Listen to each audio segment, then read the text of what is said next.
Welcome, everybody, to a new episode of our podcast, zici. I am Laura Popescu. And I am Călin Stan. And we will be your host for the day. As our special guest for this episode is Her Excellency, Mrs. Ulla Krauss Nussbaumer, the Ambassador of Austria to Romania.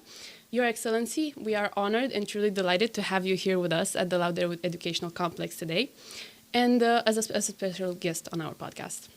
Yeah, so to begin, we would love to hear about your journey. How did you know that diplomacy was the right path for you? First of all, very happy to be here today with you both at your beautiful school. It makes me wanting to go back to school and actually learning all the things I haven't learned at that time because I found it very boring. I'm sure in this school I hadn't found it boring. I had loved to learn all the things you have the possibility to learn. How did I start my journey into diplomacy? By curiosity, I would say. I was always interested in other countries and in other cultures and wanted to see new things and to make new experiences, to meet new people. And so already when I studied law in Vienna, during this period, I spent one semester in Paris at the university studying European law, and then after my studies I went to the College of Bruges. At that time, you must imagine, Austria hasn't been a member of the European community. We even hadn't applied at that moment. So studying European law was pretty exotic at that time, and studying abroad at that time was also not so usual. Many of my friends studied abroad, but we were rather a strange bunch of people. And we heard quite often from our friends, "Why you studied law? Why are you not staying in Austria? Being a lawyer means staying back home." But me and my friends seems we always had this touch of wanting to see other things as well. So I started with this European law journey, not knowing that we will enter the European Union. And that brought me to the foreign ministry because I got fascinated by the European idea, and and by working in this context of people working for one idea, which is the European idea, and the foreign ministry at that time was actually the place to be if you wanted to work in this field. And so I tried the concours. And I managed to get in, and actually my first duty in the ministry as a very young diplomat was to be in the team who negotiated then our accession to the European Union, which then was not the European Union. And that was very, very, very exciting and very interesting and very intensive, and I definitely don't want to miss that, and I knew that actually I'm in the right place. That's also very insightful because, for example, I want to study law and then apply to Romania's Ministry of Foreign Affairs and then join their diplomatic corps. So that's really cool for me to hear. Today, actually, you have many more possibilities if you study law. At that time, law firms have been purely national. But then from mid-90s onwards, law firms became international law firms, and I remember many of the big Austrian law firms who also are here in Romania, like Schönherr. Yeah? I remember when there were important Austrian law firms, but just being Austrian law firms. And then in the mid-90s, this changed. And so nowadays, when you study law, you have so many possibilities, also internationally, to be active, and not only being a diplomat, but also a lawyer or in businesses. This developed so much and so quickly and broadened up so much over the last 30 years. So actually I envy you about all these possibilities you will have with your law studies. We have to say that we are lucky, yes. We acknowledge that as well. You've been Austria's ambassador to Romania ever since last autumn. What can you say has been the most rewarding part of your role here?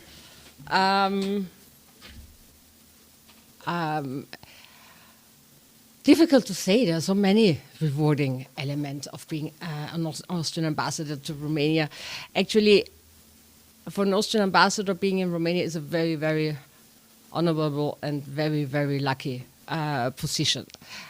And this is specifically not only because Romania is a beautiful country, but because our relations are so old and so long-standing, and not only because Transylvania, Bukovina, and the Banat belong to the Habsburg Empire, but because the relations also to Romania as the Kingdom of Romania go very, very far back.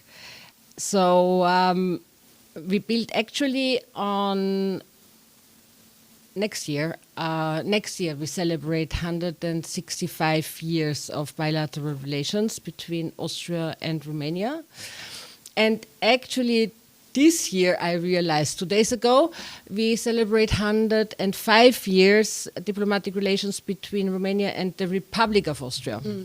So these are some of the longest standing official diplomatic relations Romania has with another country. So, and this is a basis and a fundament which is so strong because the mutual understanding is strong because of this long common history.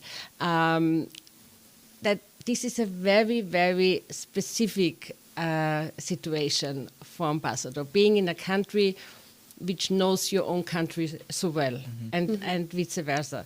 So actually it's a huge privilege to be posted here in Romania as Austrian ambassador. And I'm guessing that with our very long history, we also have shared hardships and shared victories together. So I think the two cultures are very interlinked, and that's beautiful that you were the one that was able to manage those relations. However, you did mention that prior to being Austria's ambassador to Romania, you were Austria's ambassador to Tunisia. And we were wondering, how does the process of changing from these two very different countries affect you, both personally and professionally? Apart from the fact that the sun here is not shining 365 days and that the winter are most harsher, despite the fact that actually I loved the snow in Bucharest 2 weeks ago. It was so, so beautiful. In general, you know, as an ambassador, shifting from one post to the other, of course, each posting has its differences, but the work is always very similar because you have your professional goals, you have your aspirations, and they are similar regardless the country where you serve in, because you always represent the same country, and your duties and your priorities of your country stay the same. And one thing one never has to forget, actually, that diplomacy is not the success of the individual. It's always the success of the team. And we, as ambassadors, maybe we are the face, but we are just representing our country. Together with our team and together with our partners, we have to try via good relationships and cooperation and the right timing, the right terms, the right tone, the right thing to do or actually not to do, or the right smile in the right moment. The right smile on the wrong moment wouldn't be a good idea. To achieve our goal And the goal in diplomacy is building bridges between people and building bridges between countries, and finding the elements which connect us, and overcome the problems we might have, to find a common way together. And this is true in every country we serve. The sensibilities might be different, the way how to do things might be different, but the goal is always the same. So in this context, from the point of view professionally, it's not such a big difference. Mm-hmm. The biggest difference is always for the family who comes with you, because they change the whole surrounding. Mm-hmm. So you change your kind of your office table and your computer, but what you find in the computer is always the same. But for them, everything changes. Yeah? The friends, the kindergarten, the garden, the whatever, the horse. For them, it's much more difficult than for the one actually working in diplomacy. Especially if I might add that when taking the job of an ambassador, you are prepared to take this risks and sacrifice maybe your autonomy because you are sent to a specific country. But I do agree with you that the family, they didn't necessarily enter this agreement themselves, and so as an ambassador, you acknowledge the risk beforehand. So I would get why would you say the family is the most affected. So you have to. Your partner has to know what he's getting into it, and the kids. Yeah, you never can ask the kids because normally they are not born at that moment. So, but for them it's very enriching, but it's not easy. Yeah, of course. Of course. You mentioned studying law in Vienna and Paris, and I was going to ask, what is one valuable lesson that you've learned during your career that you believe can never be fully taught in school or just in general by someone else? Actually, I believe you learn it here in your school. And I think that's just to be open and to be curious and to listen and to listen to others and not to stop asking and not to stop learning and not to stop trying. I believe that might be one of the most valuable lessons. Oh, and on the topic of valuable lessons, is there anything you learned about people as a whole while working in various countries and settings?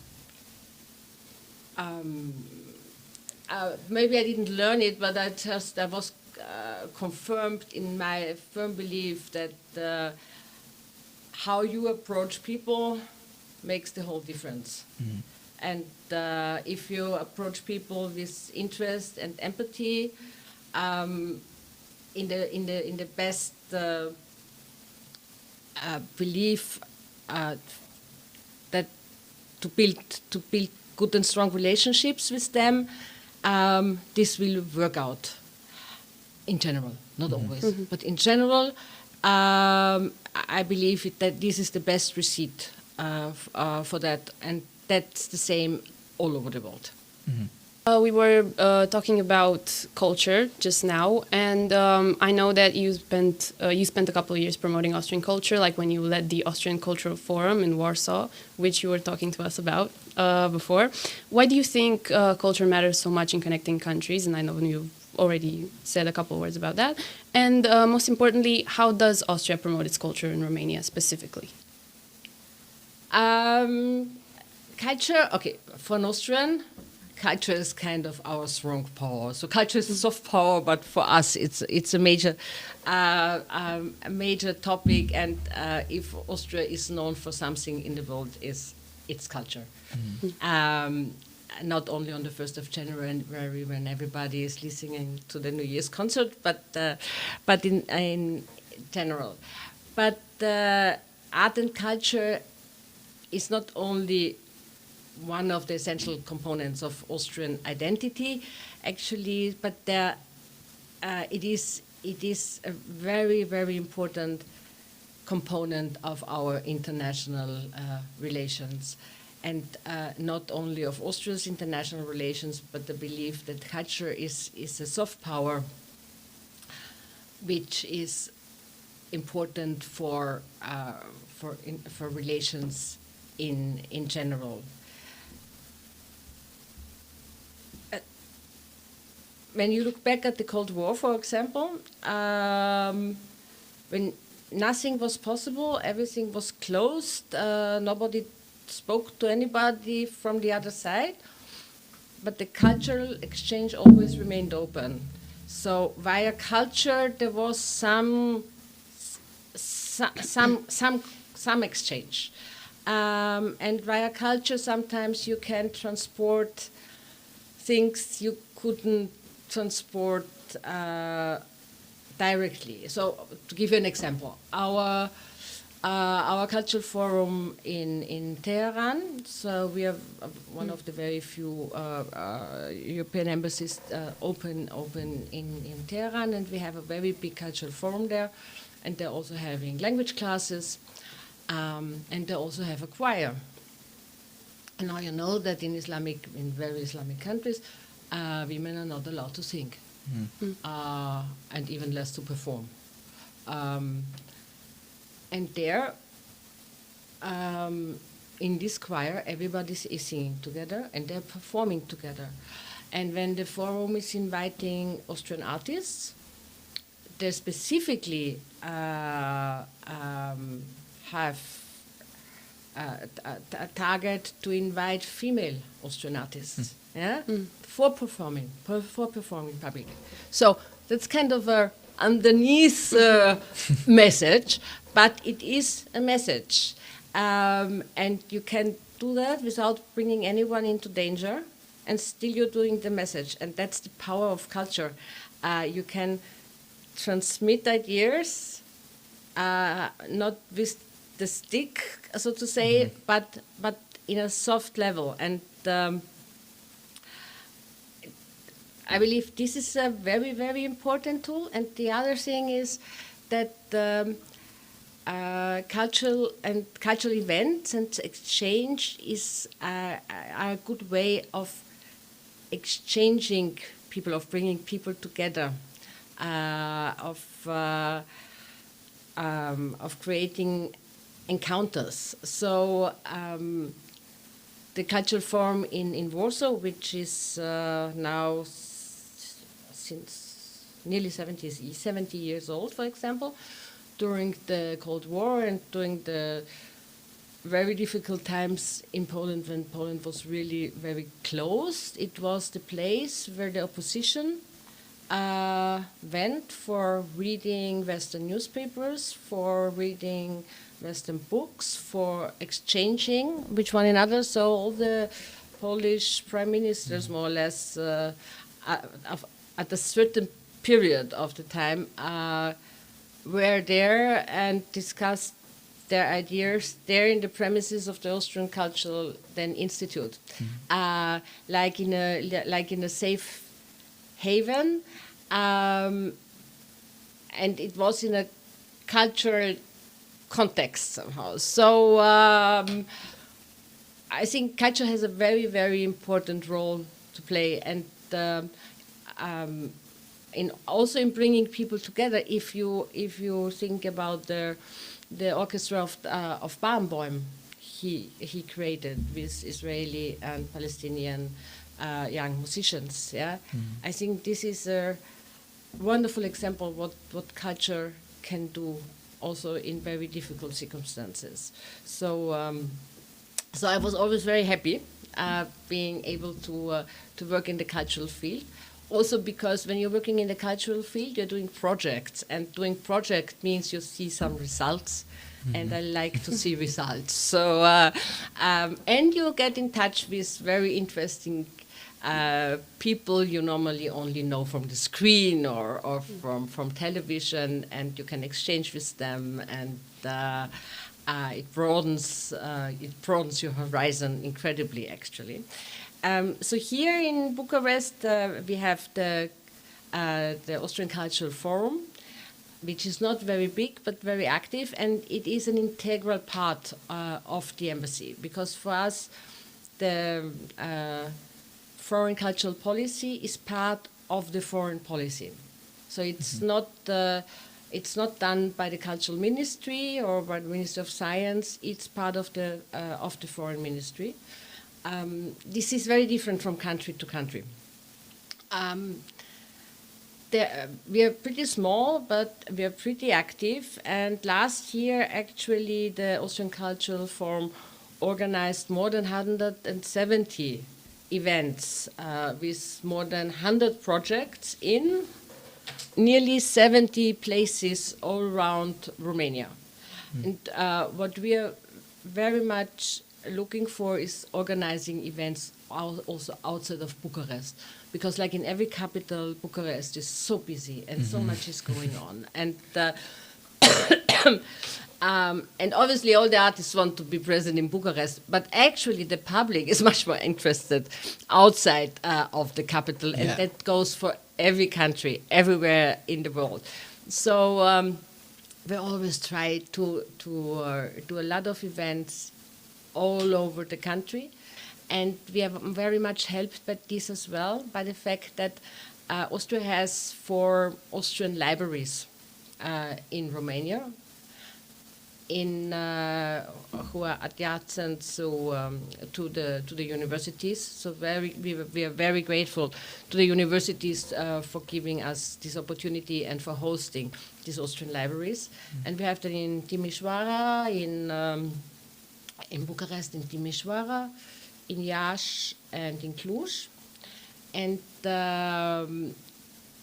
so some of the events we are doing, specifically readings of writers and so on, but sometimes also exhibitions on climate. We are doing together with them, and they are like small hubs all over Romania, which helps us being more present all over Romania, because you have a very big country, actually. Yeah. Very diverse as well geographically. Yeah. Very diverse, very diverse. We're lucky. Very beautiful. Yeah, absolutely. But Austria is quite diverse as well. Yeah, but we don't have the sea. Yeah, that's the only thing. We are missing that one. But we have better slopes. Yeah, so, we don't have slopes nearly as good as you do. But you have pretty nice slopes. I have been close to Sibiu 1 month ago, because our honorary consul is doing the ski cup of the Austrian honorary consulate over there, and it's Platinisch. Mm-hmm. And actually, it's an Austrian who is preparing all the slopes and organizing the surroundings, and the conditions were wonderful. So apart from the fact that the weather was wonderful, but the slopes were wonderful. It was really, really very, very enjoyable. So we're happy you liked it. Yes. So you have pretty nice slopes as well. Austria is also a very beautiful country. I've never been to Austria, but our class is going to go this summer with our head teacher, and we hope to learn a lot about Austrian culture while we're there, culture and history. And you already know where you will go? We're going to go to Vienna. Yeah, we're going to visit. We have our head teacher as a history teacher, and she's going to talk to us about the history of Vienna. But there's a lot to see in Vienna, and you will find many, many similarities, actually. So you will not find... sometimes you will not find yourself like in a foreign country. You will see many things you know from here. And actually, you have many great Romanians who studied in Austria, like Titu Maiorescu. Mm-hmm. Actually, he went to school in my old school, and he finished his studies at the Theresianum, which is the most renowned gymnasium in Austria until now, and he finished as best of his class, actually. And there are many more really, but Enescu, they all have been there, they all studied there, and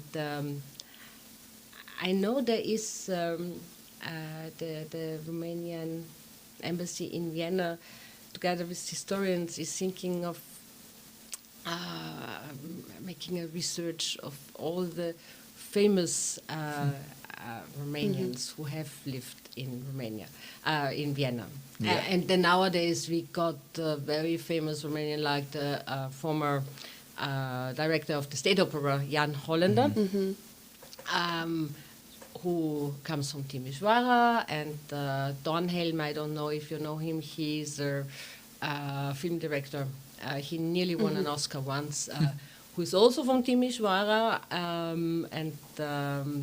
so no, there are a lot of links. I'm sure you will like it. We're proud to hear that Romanians are doing good in Vienna.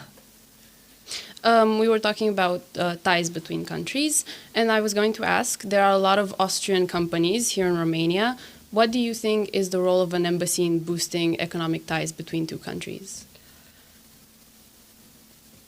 Actually, one of the key roles of an Austrian embassy all across the globe is to support the Austrian economy and Austrian businesses, together with the office of the Austrian Chamber of Commerce. The Chamber of Commerce has international offices in most capitals where we also have embassies, and we work closely together.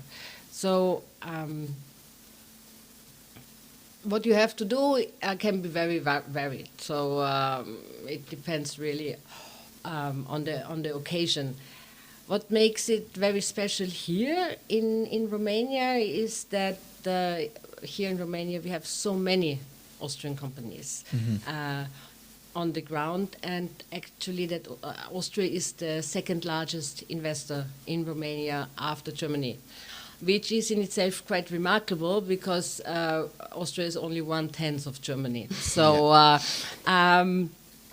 we have more than 4,000 Austrian companies here in Romania, and they create more than 100,000 jobs, which is really quite a lot, and they create them in every field.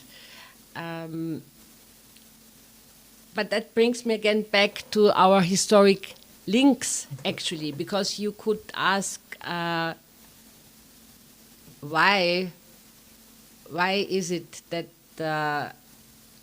Austria, as a quite small country, is so present here in Romania, and I believe this goes back to our long historic traditions, and to the fact that Romania has not been foreign for Austrian businesses, because before 1945, you're too young, but not for 1945. Even me, I am too young for that. So,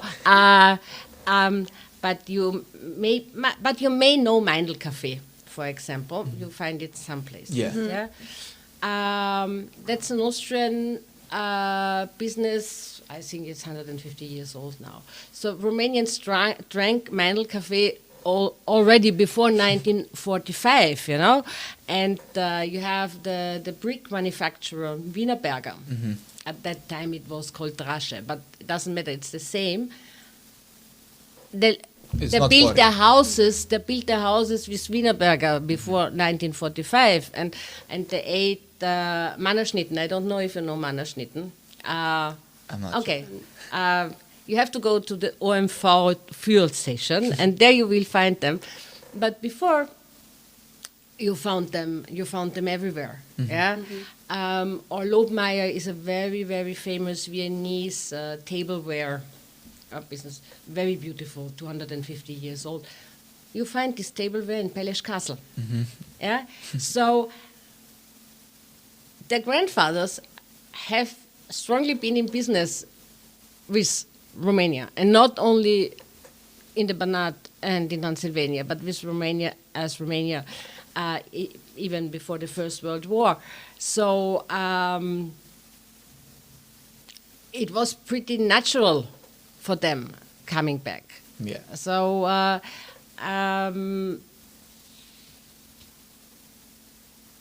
and because it was natural, they tried again, they came back, and then they were very successful. They liked it a lot here, and so many more came. And actually, many of the first movers, even they are now all retired, they never left Romania. They are all in retirement here in Romania because they felt so much in love with your countries. But what I wanted to mention as well regarding Austrian investments here, because one always knows about OMV and about banks and insurances, but actually the largest amount of businesses are in medium-sized and family-run enterprises, are in manufacturing, and what's common to all of them is actually that all these investments are really long-term and mutually beneficial. And what is important as well to these businesses is actually that the knowledge transfer, the know-how transfer, the creation of local values, of training is very important, and that they reinvest what they gain here in Romania. So the money and the wealth which is created via these businesses stays in Romania, and I believe this is a very, very important factor. So, and they all want to increase and continue to increase. So, and there's a very great successful story at the moment. I'm sure you read it all in the newspapers that now the Austrian firm Apport, they managed to get through with the first tunnel on highway in Romania, on the highway between Pitești and Sibiu. So I believe we are all looking forward of being quicker in Sibiu when this whole thing is finished. So. Well, you mentioned Austria being the second largest investor in Romania, and you also mentioned big deals such as the Erste Group acquiring a majority stake in the Romanian Commercial Bank, which I told you is one of our strategic partners, but also small deals in different sectors like manufacturing and family-run businesses. We were wondering, what sectors do you believe hold the most potential for future investments? I believe if you look around you, it's definitely everything to do with the Green Deal, or like your energy minister says, also smart Green Deal, and renewable energy, e-mobility, sustainability. I believe it's these are the big topics of the time. Digital transformation as well, infrastructure. I think there's still a lot of potential in enhancing infrastructure, urban technology, smart cities. So all this conglomerate of different fields are fields where we Austria and Romania share very, very, very strong mutual interests, and where we definitely have some potential to even further strengthen our cooperation and successfully strengthen our cooperation. So. Perfect. So there's a lot to work at, but it's good that we have what to do. I know, absolutely. It's the future, so we have to do it. Yeah. You mentioned mutual connections between Romanians and Austrians. And for a more lighthearted question, what do you think is one important value that both Austrians and Romanians share? Our love for our country, for our history, for our marvelous countryside. I think these are values for our traditions as well. I think that then our traditions somehow coincide in a very nice way as well. So yeah, I believe this looking into the future and being open to the future, but not forgetting where you come from. And Ms. Ambassador, how did you adapt uniquely to Romania as a new country?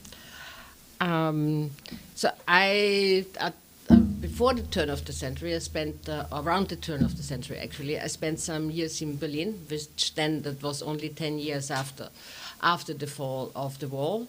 And then, as you mentioned, I was posted to Warsaw, a former communist country in the east. So from this part, I was, I think, pretty well prepared to come in a part of Europe, which during my youth was actually closed for us. And in Poland, I encountered something similar. I encountered here because historically both parts have been part of the Habsburg Empire. So this sort of architectural déjà vu impressions I had in the south of Poland, I definitely have them when I am in the Banat or in Transylvania, but actually I have them as well when I'm in Bucharest, and that's something you maybe wouldn't realize. The funny thing is that the Roman Catholic Cathedral here in Bucharest was built by the same German-born but Viennese architect who built Vienna City Hall. And the Palace Castle was built by the grandfather, an Austrian architect named Doderer, and he was the great-grandfather of one of the most famous Austrian writers writing the Strudelhofstiege. And actually, on the first page of the Strudelhofstiege, there's a reference to a certain Dr. Negria, who is a Romanian physician working in Vienna. But the most fascinating example of these déjà vus is that actually the Choral Temple, I learned, is an quasi exact replica of the great synagogue in Vienna, which has been destroyed in 1938. So when the Choral Temple was restored, they traveled to Vienna to finding the old maps of the Viennese synagogue, and they renovated the temple here with the help of these plans. And I really found this very fascinating. So wherever I go in Bucharest, I get some déjà vus. So I don't feel foreign and strange in your city at all. Fortunately, Glad to hear that. Yeah, there are good déjà vus. Absolutely. I was wondering, I was very curious about this when I was creating the questions, because as an ambassador, I imagine you have to balance both your home country's interests and your desire to further relations between, in this case, Austria and Romania. How do you manage these differing interests in which they may not necessarily align?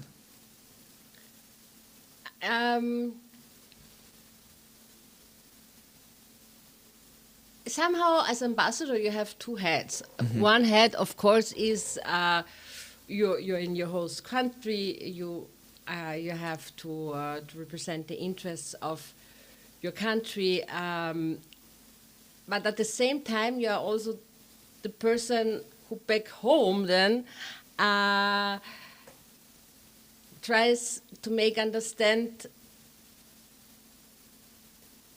your host country and the ways in which your host country work, what are their crucial interests.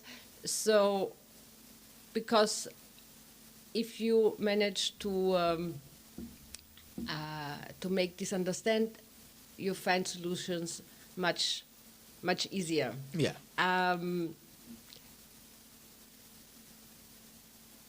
So this balancing of interests is actually at the core of our work. And sometimes it's not that easy neither. And there is a reason why all foreign ministries all over the world have the rule that they change their diplomatic personnel every 4 years. Mm-hmm. if you don't like the country you are in, you are happy that you go after 4 years. But most of us always like the country you are in. So, and if you stay too long in one country and you like it, then there is the danger that you start to have a shift. Of course. And you grow kind of to native. And this shift happens around the 5th and the 6th year. So this period of 4 years actually is a very, very good rule, and everybody has it. And there's a reason. There's a reason for that, because you don't go native in 4 years, and you,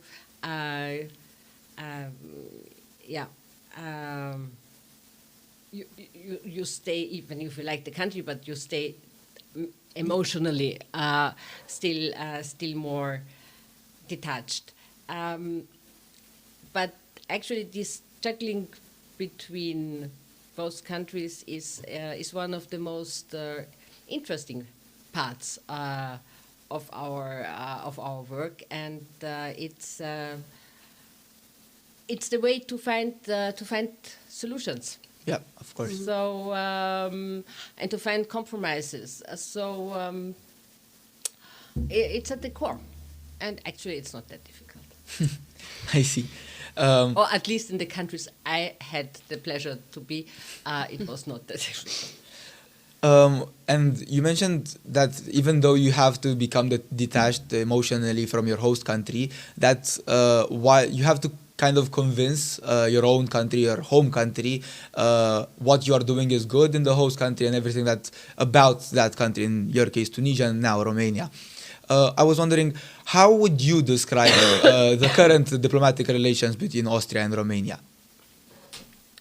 I would say that our relations, and due to the long historic relations, due to the strong economic relations, are really, really excellent. So, as we all know, over the last 2 years, we had kind of a certain hiccup, and but we have overcome this. This for sure now, and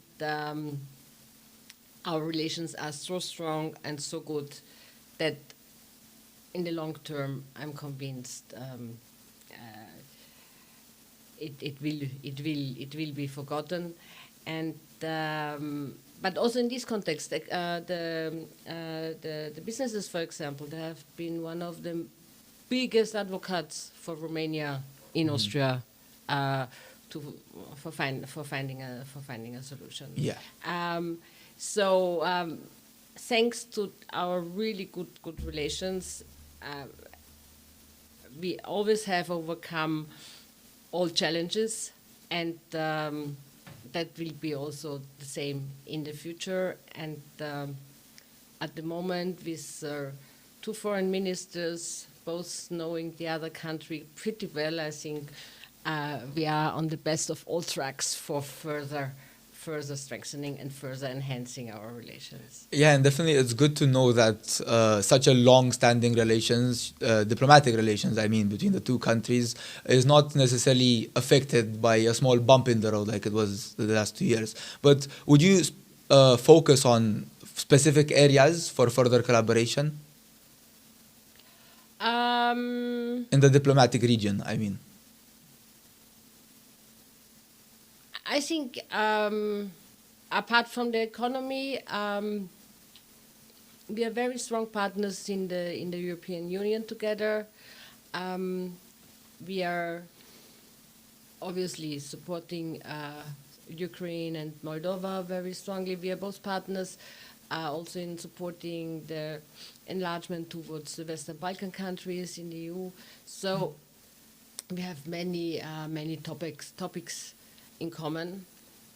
We have the Danube, Yeah. so which is pretty important as well. And last year we had the presidency over the Danube strategy, and this year, there is a regional cooperation of regions adjacent to the Danube, which is was initiated by Niederösterreich, which is one of the regions in Austria, which is called Arge Donauländer. And this year, actually, Karash Severin is the president of this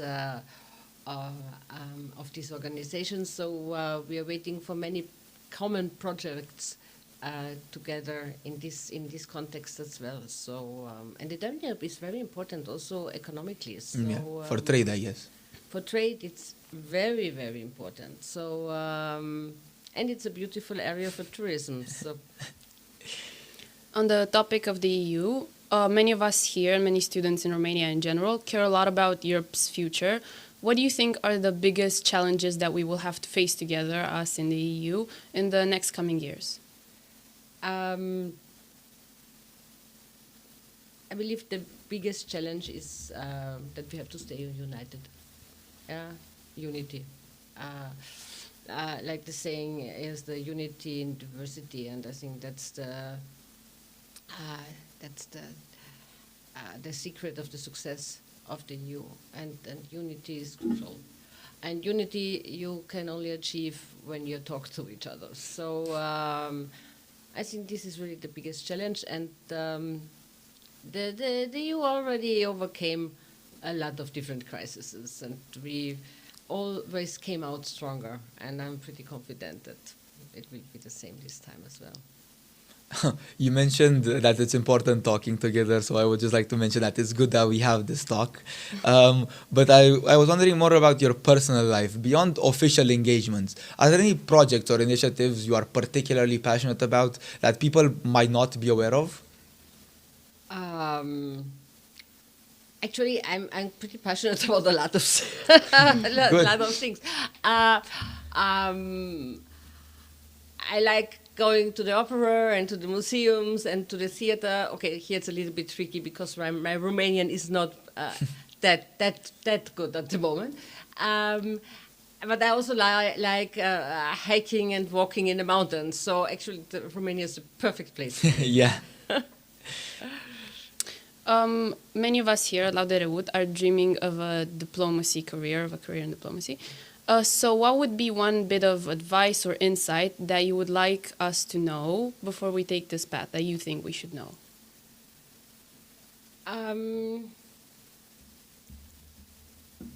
One is obvious, and that's just stay open and curious. And the other one is the one I mentioned before,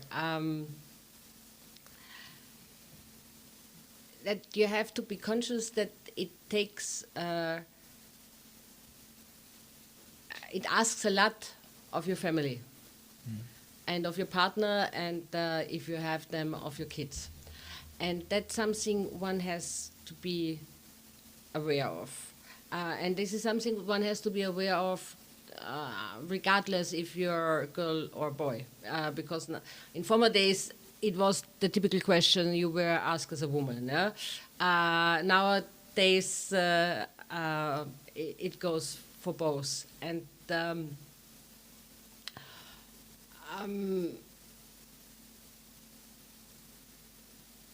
when one is entering this career and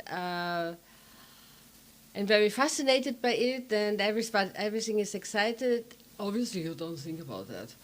But in the long term, it's important, and actually having a good private network is very, very important, because everything always changes, and people need kind of a safe place, and obviously the easiest if you have a loving family around you. But the second best is also to try to stay in touch with your friends back home, at least with the closest, because you always come back home, but you don't want to feel like a stranger when you come back home, because you moved on, everybody else moved on, and you lost touch. Nowadays, with modern technology, that this is much, much easier than before. But don't forget about the guys back home. Try that they come to visit you and try to meet them when you're back home, so that you have some stability in your private life. I think this is really very, very important in the long run. And back to the professional life, is there a peak of what you want to achieve in Romania?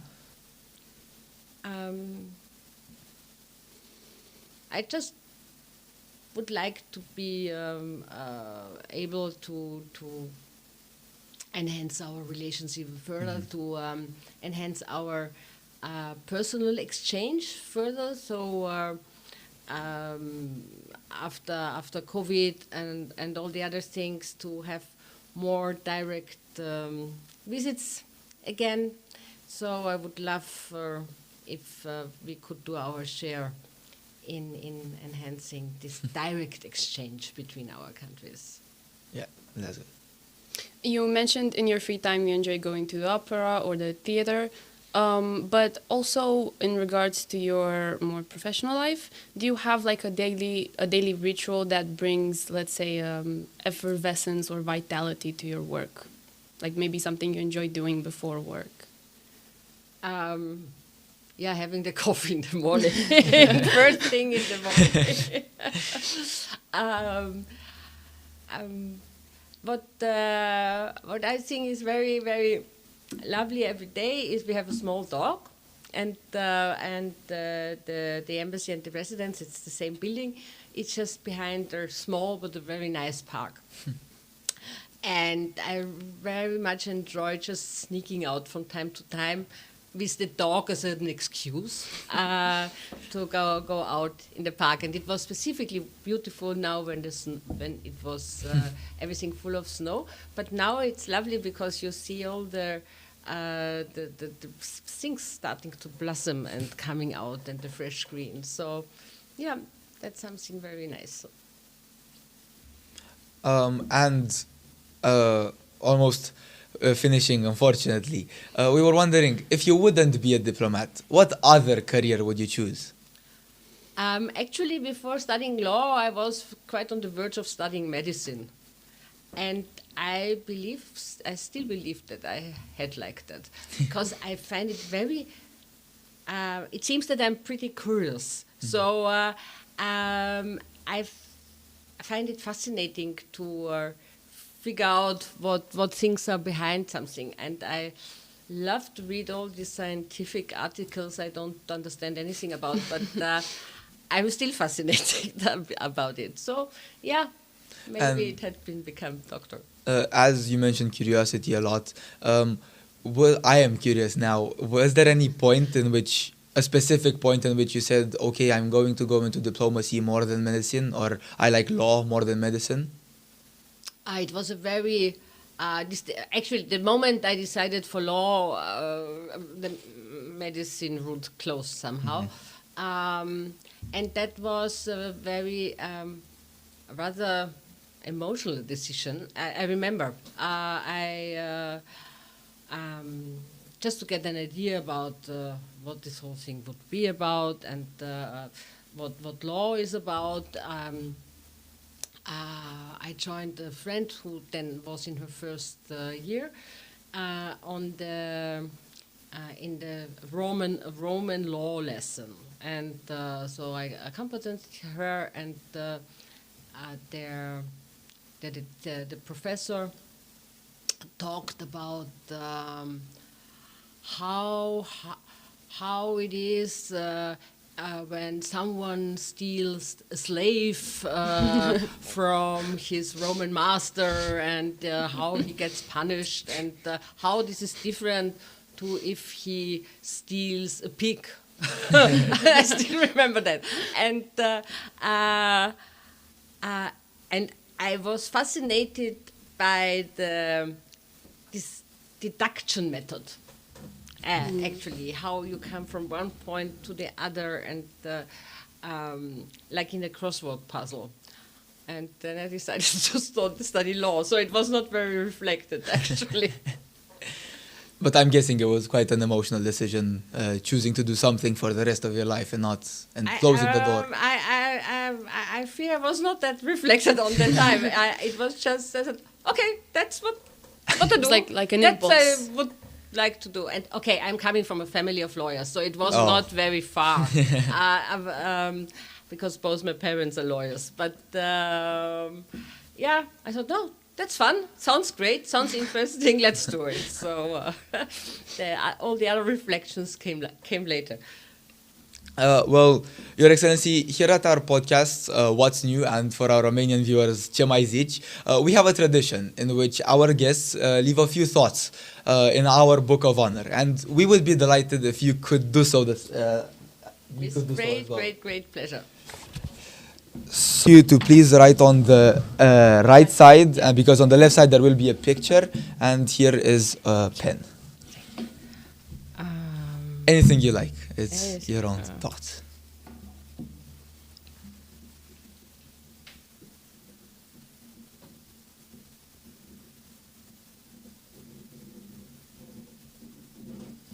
Okay. Thank you. Thank you so much. It was an insightful conversation. Yes, Your Excellency, we sincerely thank you for coming. It has been a truly warm and enriching conversations. And to the viewers, we sincerely thank you for watching.